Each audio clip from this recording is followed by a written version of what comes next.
காலம் இருக்கையிலே கடுமையாக உழைக்கின்றோம் என்ற பெயரில் தூக்கத்தை கெடுத்தாலும், உணவை எடுத்துக்கொள்ளாமல் தவிர்த்தாலும், கற்ப மூலிகைகளை தேவையான போது எடுத்துக்கொள்ளாமல் தவிர்த்தாலும் இந்த உடலானது கெட்டுப்போகின்றது.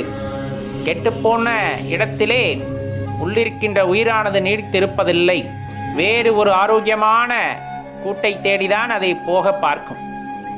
அப்படி இருக்கின்ற வகையிலும் நமக்கு முக்தி சாத்தியமா அப்படின்னா அது ரொம்ப கடினமான விஷயம்தான். அதற்குத்தான் இந்த உடலை பேணி பாதுகாக்க வேண்டும். பேணுதல் என்றால் அழகுபடுத்துதல் அல்ல. மீண்டும் நான் தெளிவாக கூறுகிறேன்.